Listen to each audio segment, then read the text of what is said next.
Hello बच्चों, जिस तरीके से हम लोगों ने एक सीरीज़ पढ़ी थी अरिथमेटिक सीरीज़ जिसे हम समांतर श्रेणी कहते थे, उसकी स्पेसिफिक प्रॉपर्टी क्या थी कि जो है दो पदों के बीच का अंतर सदैव समान रहता था, यानी कि the difference between two consecutive terms are always same. उस डिफरेंस को हम लोग कॉमन डिफरेंस या फिर सार्व अंतर कहते थे। हमने समांतर श्रेणी के n पदों का योगफल देखा, समांतर श्रेणी की यानी कि अरिथमेटिक सीरीज़ की प्रॉपर्टीज़ देखी, उनके टर्म्स के एजम्पशन देखे। अब जो अगली श्रेणी हम लोगों को पढ़नी है उसको हम लोग गुणोत्तर श्रेणी कहते हैं।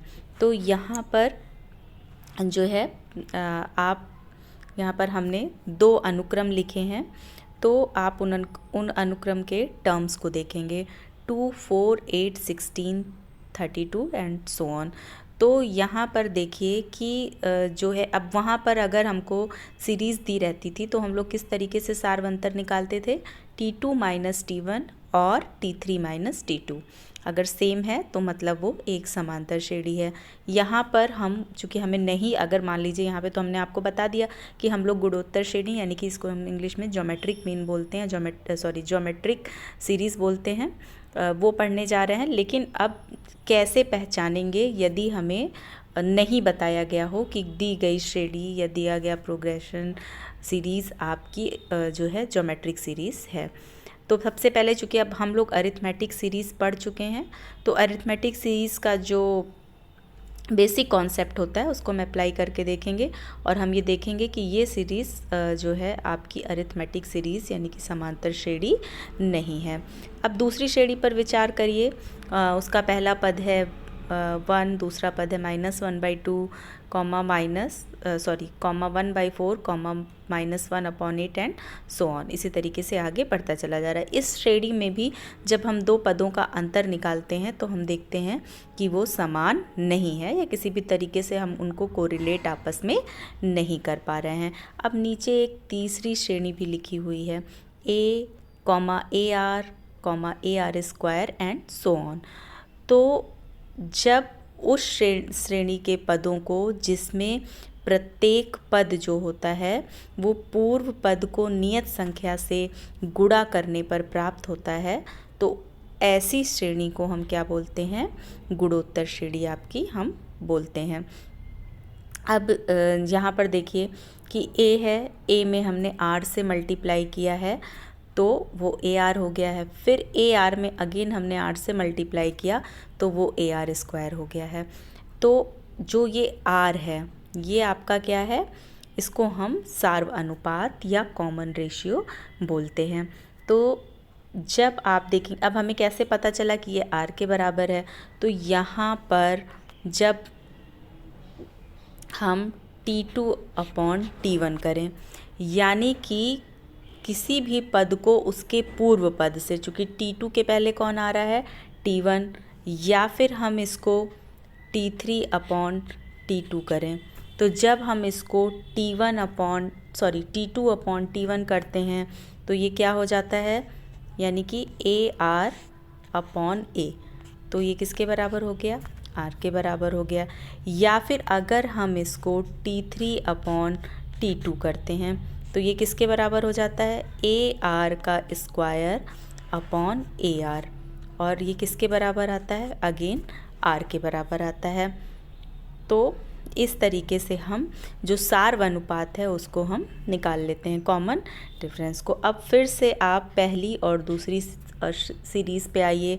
तो जब हम T2 क्या है आपका 4 है और 4/2 तो इट इज़ 2।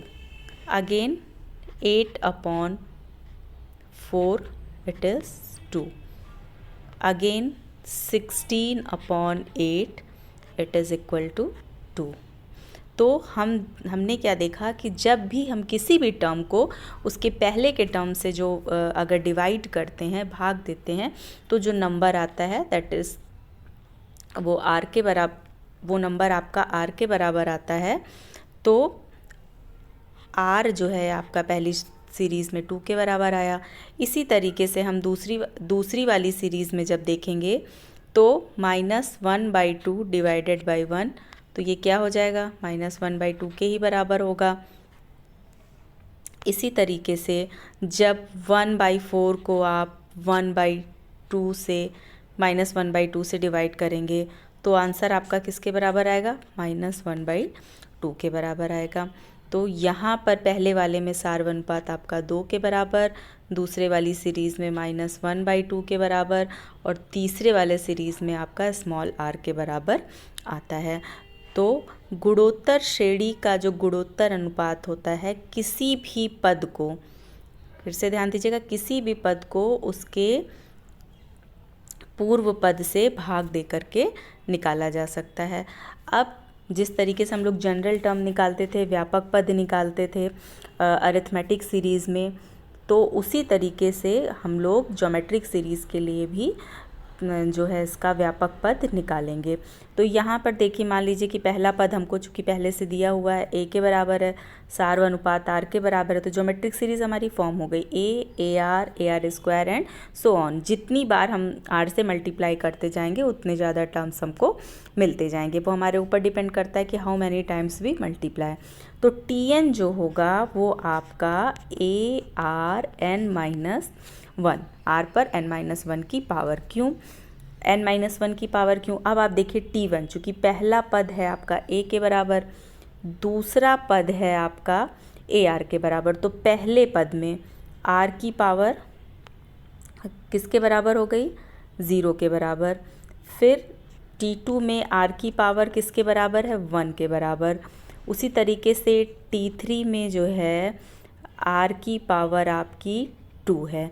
तो जब भी देखेंगे जो नंबर का आपका टर्म रहता है r की पावर हमेशा उससे 1 कम रहती है, तो इसलिए जो tn होगा वो आपका ar(n-1). तो अब यहाँ पर हमारे पास टोटल 4 क्वांटिटीज़ हो गई। एक आपका tn हो गया, दूसरा n हो गया, तीसरा a हो गया और चौथा r हो गया। अब एग्ज़ाम में जो आपके क्वेश्चंस बनते हैं उनमें से इन चारों में से आपको कोई भी 3 राशियां दे दी जाएंगी, 3 क्वांटिटीज़ दे दी गई, चौथी आपको अपने आप निकालनी है। तो इसमें रिवर्स क्वेश्चंस भी बनते हैं। मान लीजिए कि आपको रिवर्स क्वेश्चन इस तरीके से बन सकता है, मान लीजिए आपको tn दे दिया गया है, कुछ भी दे दिया जाए, आपको r निकालने को कहा जा सकता है, a निकालने को कहा जा सकता है, n निकालने को कहा जा सकता है, या आपको कोई भी n दिया है, स्मॉल n दिया है, a दिया, r निकाल लीजिए, tn दिया है, r दिया है, a दिया है, तो आप उसकी बेसिस पे आप n की वैल्यू जो है आप निकाल सकते हैं। नेक्स्ट है कि जिस तरीके से हम लोगों ने समांतर श्रेणी के n पदों का योगफल ज्ञात किया था, उसी तरीके से हम लोग गुणोत्तर श्रेणी के भी n पदों का योगफल निकालेंगे, यानी कि to find the sum of n terms of GP. तो सबसे पहले सम को चूँकि हम लोग s से डिनोट करते हैं, तो यहाँ पर हम लोग सम के लिए s रहेंगे। कहीं कहीं पे आप देखेंगे इसमें यहाँ पर सफिक्स n लिखा है जो कि ये बताता है कि n टर्म्स का सम है। तो यहाँ पर अभी हमने चूँकि फॉर्मूला डेवलप करना है हम लोगों को, तो अभी हमने सिंपली n लिख रखा है। तो यहाँ पर हम एक जो है ज्योमेट्रिक सीरीज़ मान लीजिए आपकी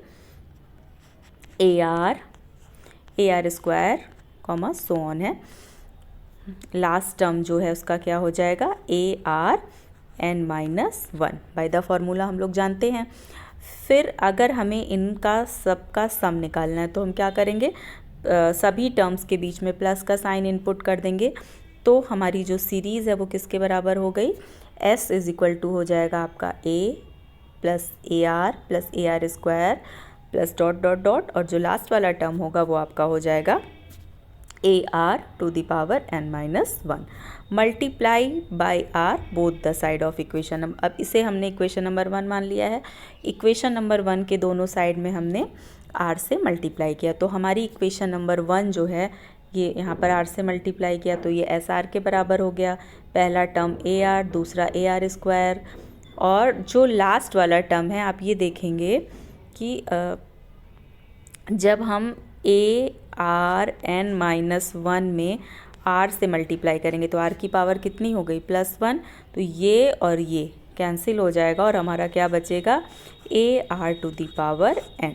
तो यहाँ पर लास्ट टर्म जो हो गया वह हमारा AR⁴n। अब यहीं पे दूसरी चीज़ देख लें, क्योंकि पहली वाली सीरीज़ में हमारा इसके पहले का जो सेकंड लास्ट टर्म रहा होगा वो ARn-2 रहा होगा।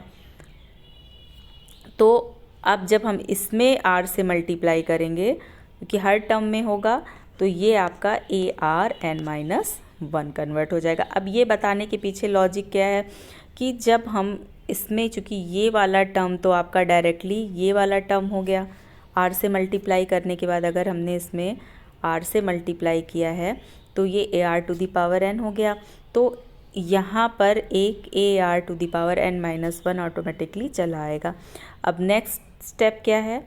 Next step subtracting equation number 2 from equation number 1 we get, यानी कि समीकरण 2 को समीकरण 1 से घटाने पर यहाँ पर क्या हो जाएगा, लेफ्ट हैंड साइड में आपका s माइनस एस आर, और यहाँ पर अब आप देखेंगे a बचा रह जाएगा, क्योंकि जो सेकेंड वाली सीरीज़ है, क्योंकि जब हमने फर्स्ट वाली सीरीज़ में r से मल्टीप्लाई कर दिया है तो जो सेकेंड वाली सीरीज़ में कोई भी a वाला टर्म नहीं है, तो यहाँ पर a हमारे पास बचा रह जाएगा। इस AR से AR सब कैंसिल हो जाएगा, और ये AR-1 जो है इसके ठीक पहले का पद AR⁴n-1 के बराबर होगा, तो वो उससे एलिमिनेट हो जाएगा। तो पहली वाली सीरीज़ का पहला टर्म और दूसरी वाली सीरीज़ का आखिरी टर्म हमारे पास बचा रहेगा, और बीच में साइन कौन सा रहेगा, माइनस का। तो हमें क्या मिल गया, a माइनस AR⁴n।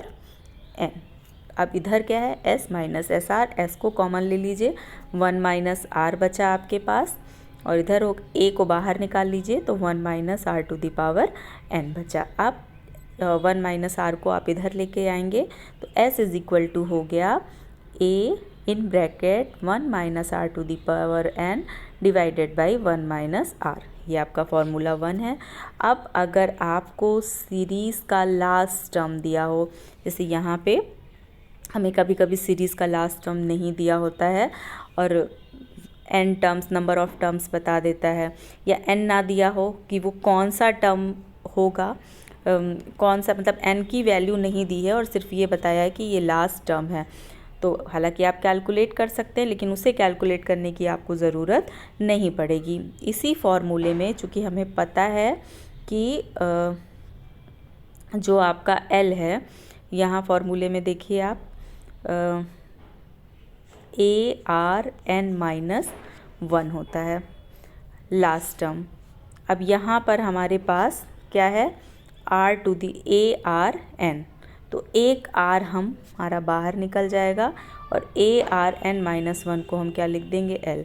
तो ये किसके बराबर हो जाएगा, RL के बराबर हो जाएगा।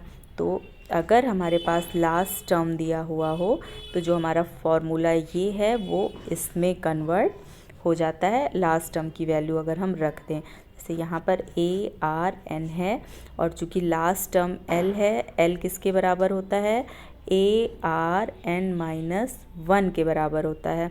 तो यहाँ पे हम अगर -1 कर देते हैं तो यहाँ पर हमको एक r और बढ़ाना होगा और इसे हम L से रिप्लेस कर देते हैं, तो ये हमारा LR के बराबर हो जाता है। तो ये फार्मूला 2 है। इसे कब यूज़ करेंगे, जब लास्ट टर्म दिया हो, और ये वाला फार्मूला कब यूज़ करेंगे, जब हमें n की वैल्यू गिवन रहती है, दी हुई रहती है। तो आई होप कि अगर आपको गुणोत्तर श्रेणी के n पदों का योगफल ज्ञात करना हो तो कंडीशन पे डिपेंड करता है, ये दोनों ही फॉर्मूले हम लोग यूज़ करते हैं। नेक्स्ट है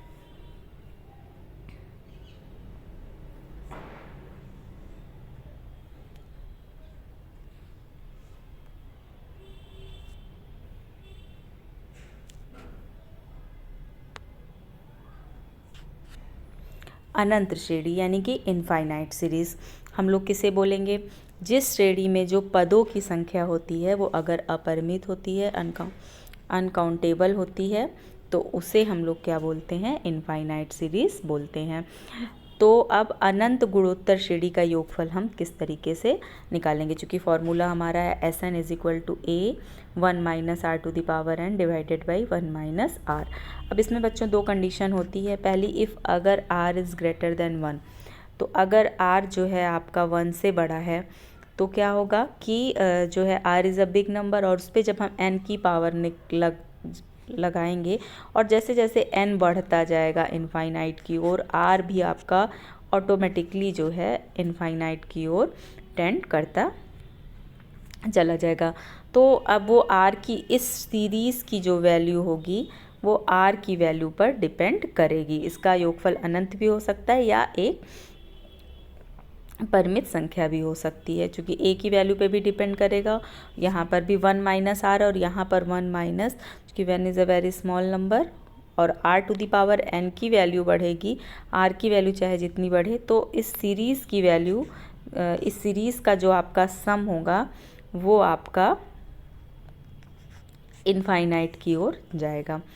दूसरी कंडीशन है आपकी कि if r is less than 1, तो आप देखेंगे कि जब r का मान 1 से छोटा है, किसी छोटी संख्या पर अगर हम n की पावर लगाते हैं और n टेंड्स टू क्या होता है, इनफाइनाइट की ओर जाता है, चूँकि नंबर ऑफ टर्म्स अपरिमित हैं, इनफाइनाइट है, अनकाउंटेबल, यानी कि n आपका कहाँ टेंड कर रहा है, इनफाइनाइट की ओर जा रहा है।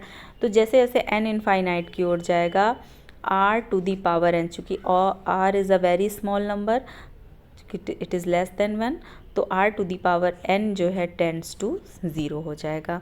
और तब चूँकि क्या होगा आपका, इस फॉर्मूले से a r n की वैल्यू जो है वो आपकी लगभग 0 के बराबर हो जाएगी। It's not exactly but approximately equal to 0। तो अब आपका ये क्या, ये वाला टर्म चला जाएगा, तो क्या बचा सिर्फ आपका a/1 माइनस r। तो जब हमारे पास कोई ऐसी ज्योमेट्रिक सीरीज़ है जिसमें पदों की संख्या जो है अनकाउंटेबल है, अपरिमित है, और हमें उसका जो है सम निकालना है, तो हमें सबसे पहले क्या देखना है, उसका सार अनुपात देखना है, जो उसका कॉमन रेशियो है या उसको ज्योमेट्रिक रेशियो भी बोलते हैं।